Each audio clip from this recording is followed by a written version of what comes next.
అందరికీ షలోం. ఇప్పుడు సిప్పోరా గురించి మనం కొన్ని విషయాలు తెలుసుకుందాం.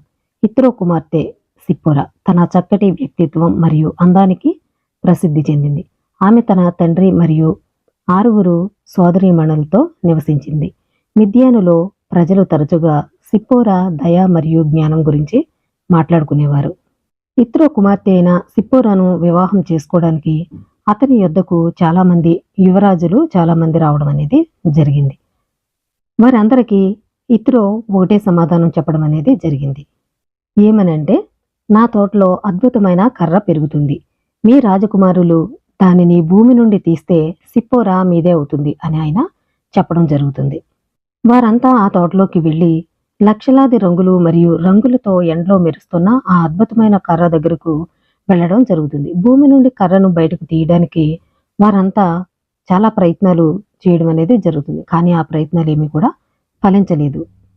పదే పదే తమ శక్తినంతా ఉపయోగించి కర్రను లాగడానికి ప్రయత్నించారు, కానీ ఫలించలేదు. వారు ఎంత ప్రయత్నించినా ఆ కర్రను బయటకు తీయలేకపోయారు.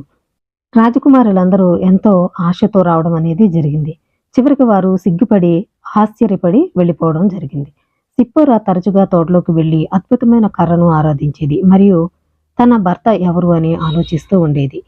ఆ కర్ర ప్రపంచంలో అంత పురాతనమైనది. ఎలోహిం ప్రపంచాన్ని సృష్టించినప్పుడు ఆయన ఆ అద్భుతమైన కర్రను స్వచ్ఛమైన నీలమణితో సృష్టించాడు. ఆ కర్రపై ఎలోహిం పేరు యొక్క హీబ్రూ అక్షరాలు మరియు మరో 10 మర్మమైన అక్షరాలు చెక్కబడ్డాయి. ఆ కర్ర చాలా పురాతనమైన కర్ర. దానిని ఎలోహిం నీలమణితో సృష్టించడం అనేది జరిగింది. ఆ కర్ర మీద ఎలోహిం యొక్క పేరు కూడా చెక్కడం అనేది జరిగింది.